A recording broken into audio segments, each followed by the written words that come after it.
Lavadora de textos con Ramón Alemán.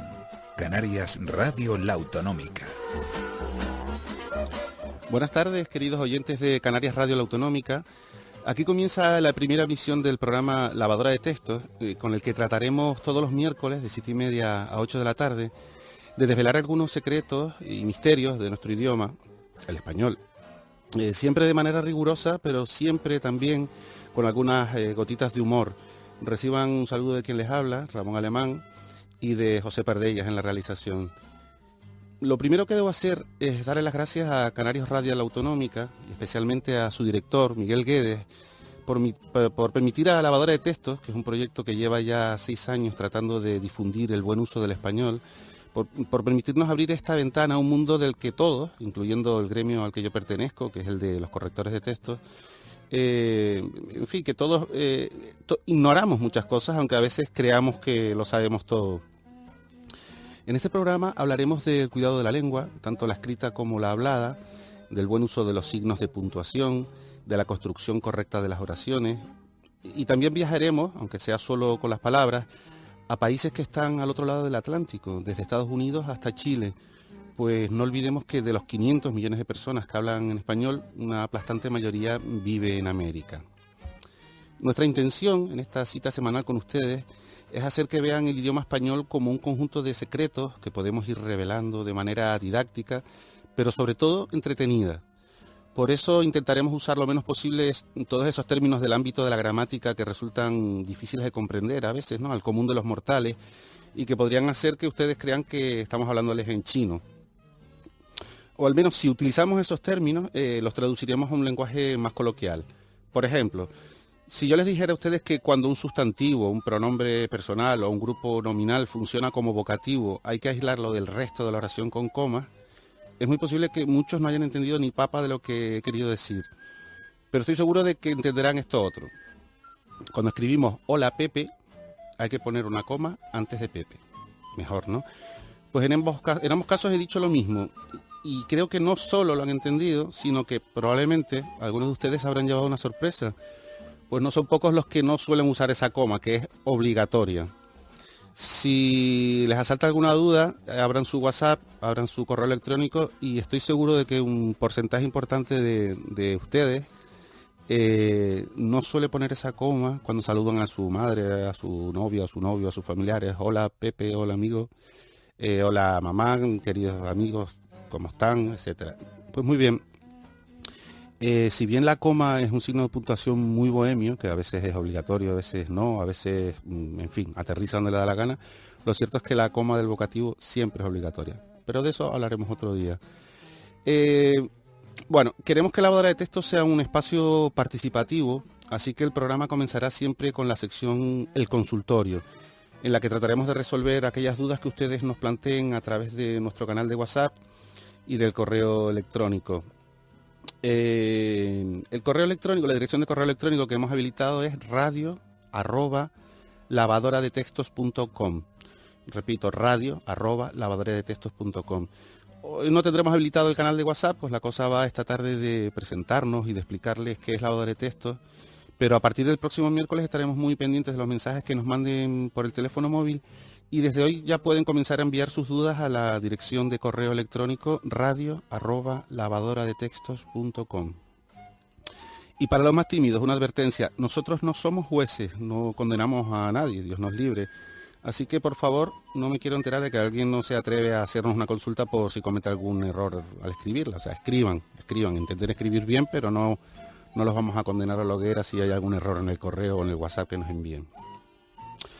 Eso en cuanto al consultorio. Y para la siguiente sección contaremos con un amigo al que todos ustedes conocen bien. Él es Kiko Barroso, presentador del magazine Roscas y Cotufas aquí en La Autonómica. Todas las semanas Kiko nos propondrá que hablemos de una palabra que haya oído o escuchado. Por cierto, es lo mismo oír que escuchar. De eso hablaremos otro día. Y que le haya llamado la atención a Kiko, ¿no? Una palabra que a él le haya llamado la atención por su belleza o por su fealdad o porque cree que se ha empleado mal en determinado contexto. Y como hoy no tenemos consultorio, pues en cuanto termine esta larga presentación que estoy haciéndoles en estos momentos, pues vamos ya con Kiko y su palabra. También le dedicaremos cada semana un tiempo a aquellos a los que en Lavadora de Textos llamamos guardianes de la lengua.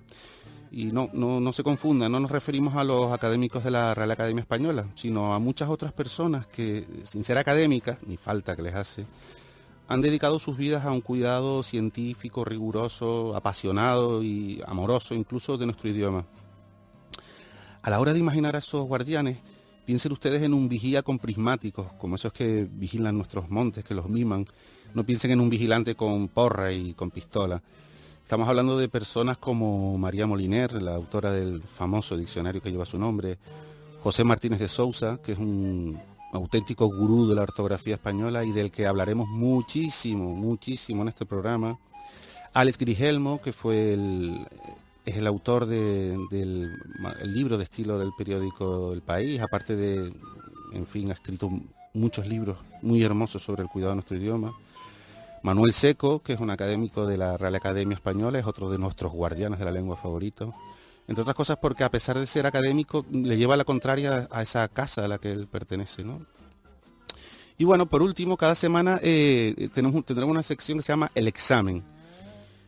Someteremos a examen una expresión, una palabra, una construcción, una locución, un signo de puntuación.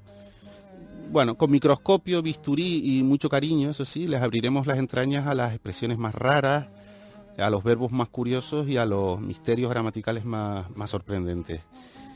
Y como hoy, al ser este primer día de presentación, no tenemos consultorio, pues pasamos ya directamente a la palabra de Kiko.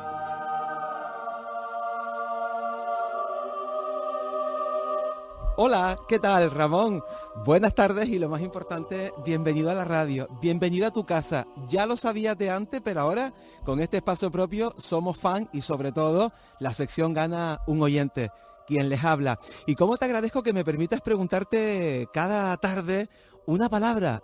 Y la que te traigo hoy es una palabra que hemos escuchado mucho en políticos, en la chiquillería, en colegas periodistas, y es la palabra postureo.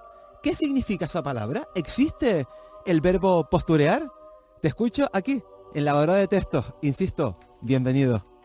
Bueno, Kiko, gracias por tus palabras. Es maravilloso tener un fan como tú en este programa que está empezando y sobre todo un colaborador como tú también. Y me encanta eso de la chiquillería. Algún día tendremos que hablar de esa palabra. Y hay otra cuestión que es muy importante. Dijiste, ¿existe el verbo posturear? Bueno, todas las palabras existen, estén o no estén en el diccionario. Otra cosa es que sean útiles, que estén bien formadas, que sean vulgares, que sean malsonantes. Pero bueno, existen todas. Pero bueno, has empezado pisando fuerte, pues nos traes una palabra que es una auténtica novedad en nuestro idioma, hasta el punto de que todavía no está registrada en ningún diccionario, o al menos en ninguno de los que yo tengo en mi casa, que son unos cuantos. Yo vivo rodeado de una montaña de diccionarios, de vez en cuando salgo para comer algo y vuelvo a mi trinchera de libros. Y en ninguno de ellos he encontrado esta palabra, y es normal porque es una palabra que se ha incorporado recientemente al idioma o al habla en los medios de comunicación, en las redes sociales.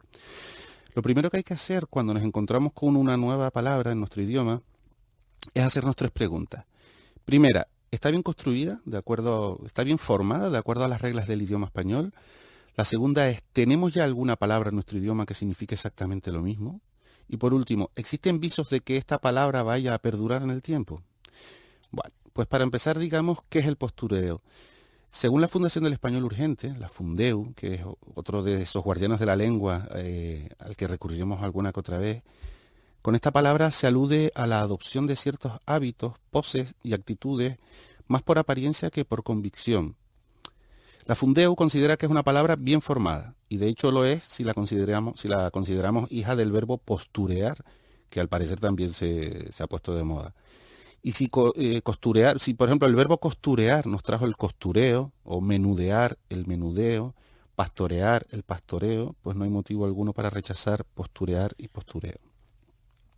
Nuestra segunda pregunta era si tenemos ya alguna palabra en nuestro idioma que signifique exactamente lo mismo.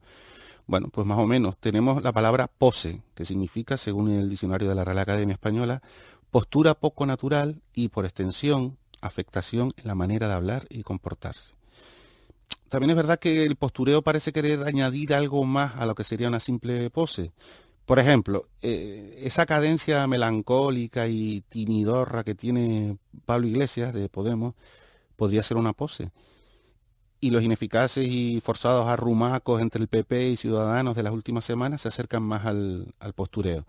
Pero bueno, Dios nos libre de hablar de política en este programa. La última pregunta que nos teníamos que hacer respecto a una palabra nueva es si existen visos de que vaya a perdurar en el tiempo.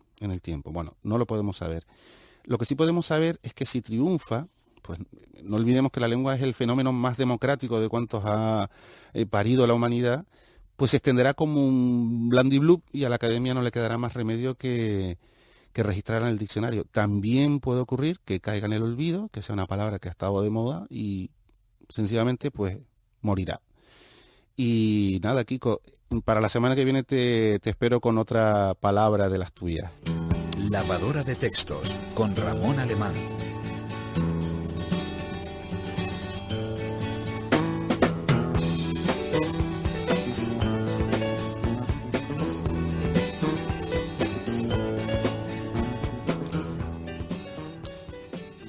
En la presentación de nuestro programa me faltó hablarles de una sección, pero no por olvido, sino porque quería reservar el anuncio para este momento. A ver, una vez al mes dedicaremos un buen rato en Lavadora de Textos a hablar distendidamente con personas relacionadas con este mundillo de las letras, las comas, las cursivas, los gerundios y todas esas cosas que nos hacen felices a frikis como yo y como el amigo que tenemos hoy al otro lado del teléfono.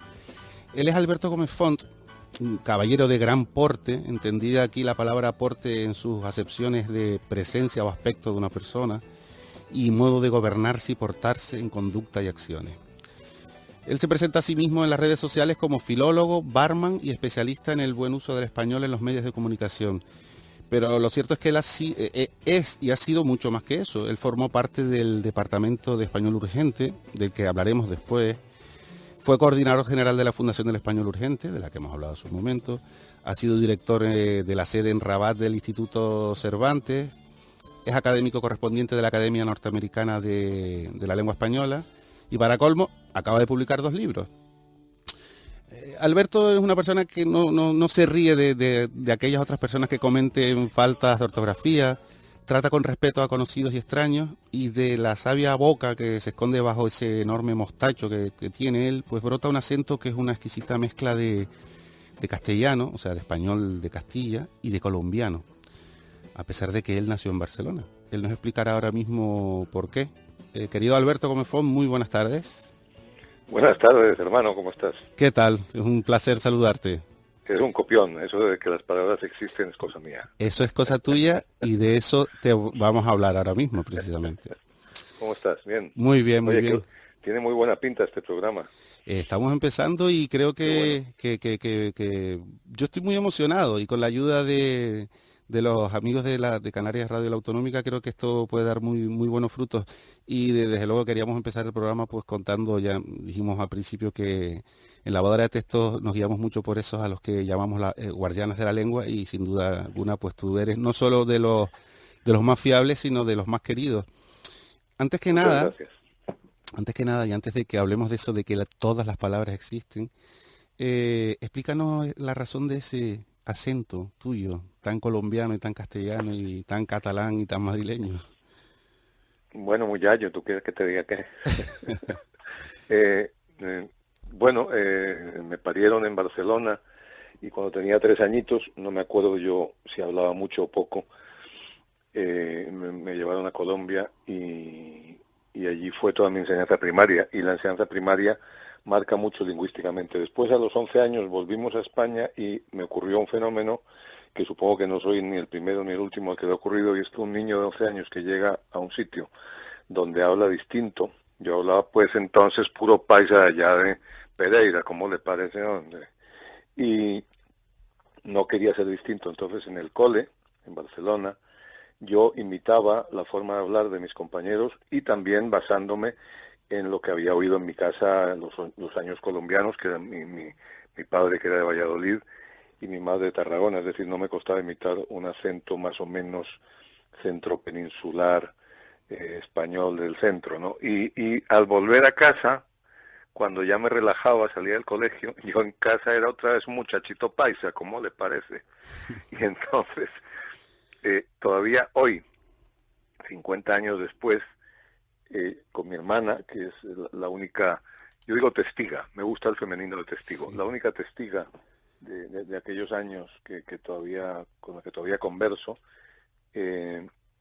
con ella yo soy ceseante y yo a ella la trato de usted. A mí no se me ocurriría jamás tratar de tú a mi hermana, porque yo crecí tratando de usted a mi hermana, porque el tratamiento de confianza en la zona de Colombia donde vivimos era el usted o el vos, indistintamente. Yo puedo comenzar hablando con un amigo de usted y después al cabo de un rato le digo, ¿y vos qué pensás de eso que te conté? Pues, no, es una mezcla. Y después, bueno, aprendí a hablar este español que estoy hablando ahora en Barcelona, y quizá con los años me ha ido surgiendo de nuevo algo de aquel colombianito. Hubo muchos años en los que creo que pasó inadvertido, pero la vejez tiene esas cosas de espíritu blandengue, que uno vuelve a usar sus raíces, y entonces creo que estoy reivindicando mi infancia colombiana. Pues muy bien. Y pasados los años, no solo te dedicaste a los estudios del idioma, te especializaste en lengua árabe, sino que, bueno, convertiste el cuidado de la lengua en tu pasión y en tu afición, bueno, en una pasión compartida con otra, porque también eres barman, de lo cual hablaremos si tenemos tiempo.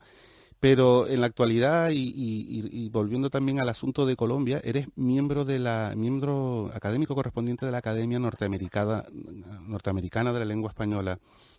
En Entonces, efecto. a mí me gustaría preguntarte qué papel crees tú que tiene el español de América y específicamente el español de Estados Unidos en el futuro a medio plazo del idioma español. Yo creo que es muy importante. Justo esta mañana estaba empezando a leer el boletín de la Academia Norteamericana. Tiene un boletín bastante bueno que se llama Glosas. Y en este número vienen dos artículos bastante profundos sobre el español en los Estados Unidos.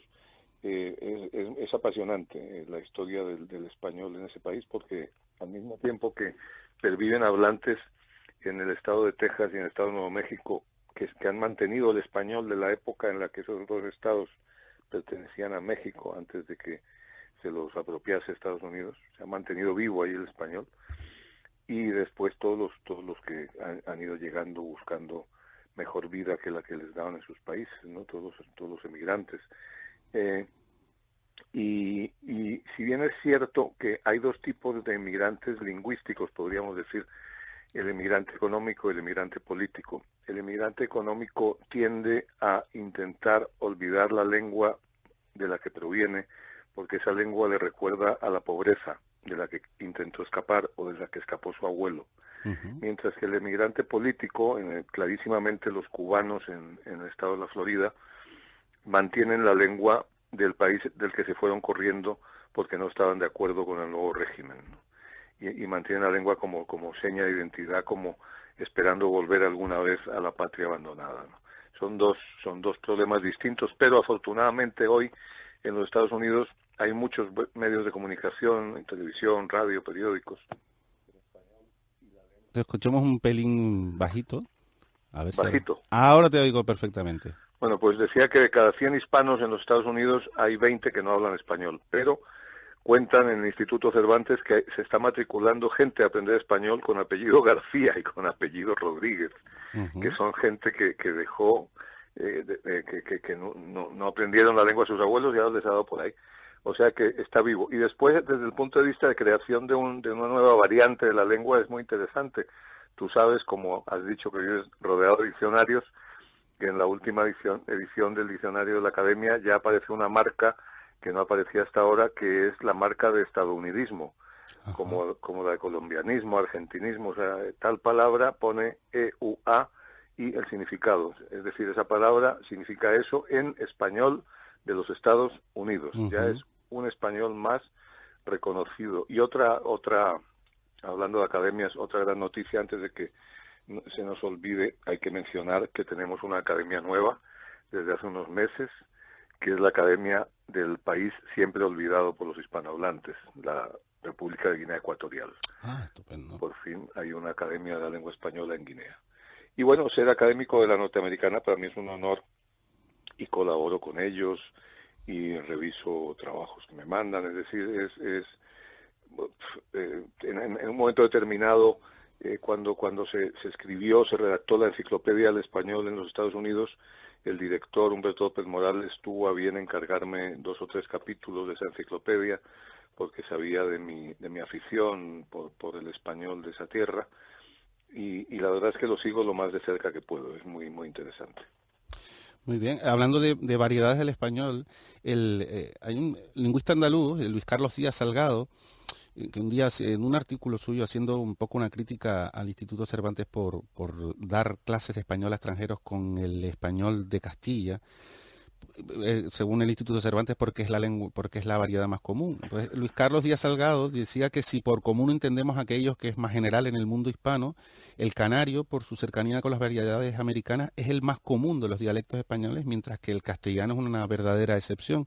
¿Tú qué opinas? Sí, Luis Carlos tiene razón. Eso también lo dice tu paisano Humberto Hernández, que esperamos contar con él alguna. Que el español de verdad es el canario y los demás son periféricos.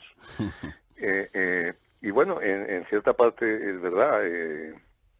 Luis Carlos es un gran crítico y me parece muy bien. Yo he sido director, como dijiste, 2 años. Has visto que he dicho como dijiste y no como has dicho. Tengo sí. esa tendencia al español internacional. Muy bien. Bueno, pues en esos 2 años en Rabat yo me di cuenta de eso, y un año después de que me echaran, no importa que los oyentes sepan que me echaron de Rabat para poner a otro, me invitó mi sucesor a dar una conferencia, y en la conferencia hablé sobre el español que se enseña en los institutos Cervantes, y llamé la atención poniendo unas fotos de un sándwich y de un bocadillo, y preguntándoles a los profesores cómo llamaban eso y cómo enseñaban a los alumnos que se llamaba eso.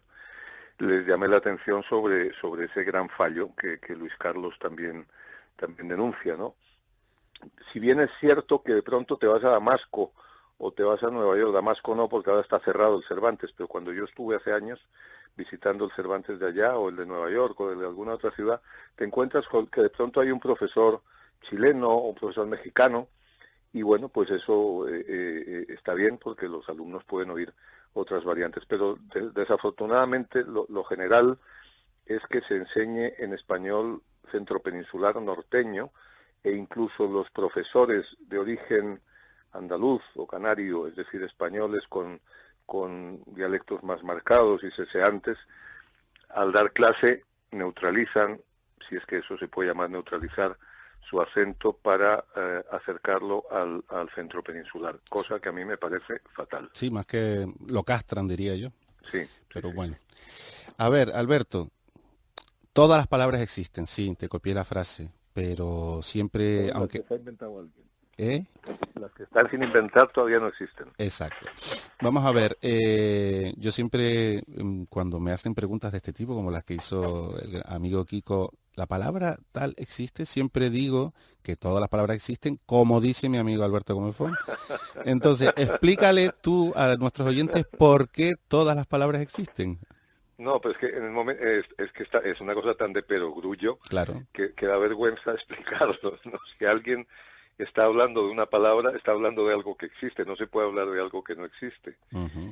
Sería absurdo, no sé, y bueno, y si la escribes ya es el colmo, porque entonces ya puedes demostrar que existe porque está escrita, ¿no? Pero si a ti te dicen, existe la palabra postureo, tú le contestas al señor, usted acaba de pronunciarla, si usted cree que no existe, es que usted se quiere muy poco, puesto que usted pronuncia palabras que no, y tu frase completa, que está extraída de un libro del que hablaremos a continuación, es, si no la encontramos en el diccionario, lo único que podremos deducir es que no está en el diccionario, pero nada más, pues nada existir, más. Existe.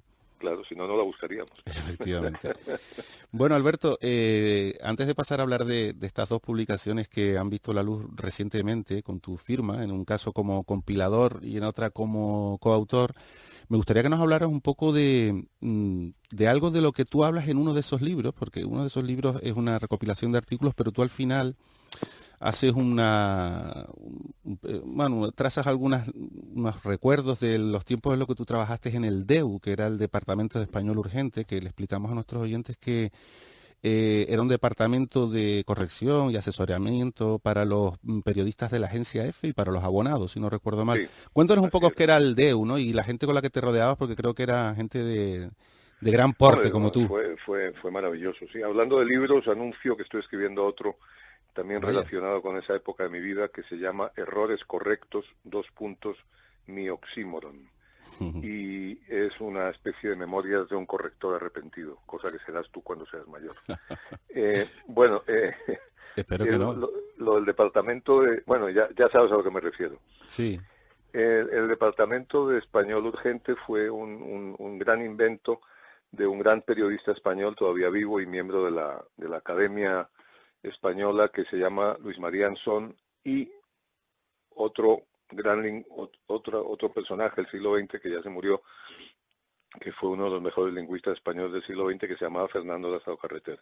Luis María Ansón y Fernando Lázaro Carreter crearon un departamento de asesoría lingüística en la agencia EFE en 1980, con un equipo de primerísima. Nunca se ha repetido un equipo como ese. Estaban Antonio Tobar, Manuel Alvar, Emilio Lorenzo, Luis Rosales, Fernando Lázaro Carreter y el que entonces era el secretario de la Asociación de Academias de la Lengua colombiano, que se llamaba José Antonio León Rey. Eso era una maravilla. Y después siguió siéndolo también, pero bueno, ya no hubo un equipazo como ese.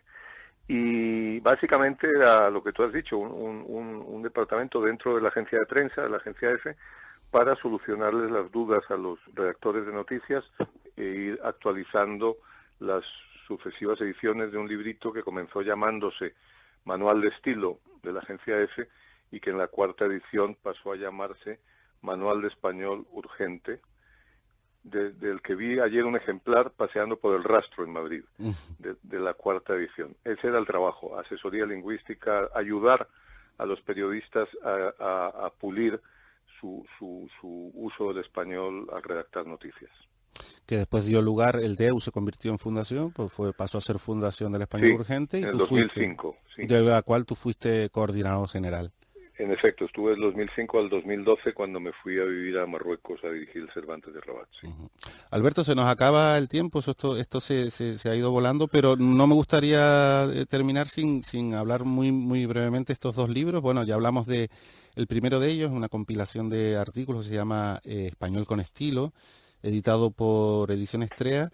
Y por último, tal vez el más curioso, un libro que se llama Palabras Mayores, editado por Larousse, en el cual tú compartes autoría con tres bandidos, que son Antonio Martín, Jorge de Buen y José Castro. Somos los cuatro titiriteros de la lengua, sí. Pues explícanos muy brevemente, en un minuto, qué es Palabras Mayores, tanto el grupo como el libro. El grupo somos cuatro amigos aficionados a todo lo relacionado con el español y cada uno dedicado a un área distinta, que en el 2010 decidimos, porque nos encontrábamos por ahí por el mundo en congresos, decidimos encontrarnos a propósito y creamos un equipo para dar clases sobre el español y empezamos dando clases en los Estados Unidos, en Hispanoamérica, y hace un año dimos una clase, son clases de 4 días, de 4 horas cada uno. Yo doy una introducción, José Castro habla de ortotipografía, Antonio Martín habla de corrección de textos y cierra Jorge de Buena hablando de edición, de cómo ante una hoja en blanco hacer que a alguien le apetezca leer. Bueno, Alberto, lo que está escrito. Pues aquí lo tenemos que dejar porque se acaba el tiempo. Un abrazo y seguimos en contacto, como siempre. Un gusto, gracias. Un abrazo. Lavadora de textos con Ramón Alemán.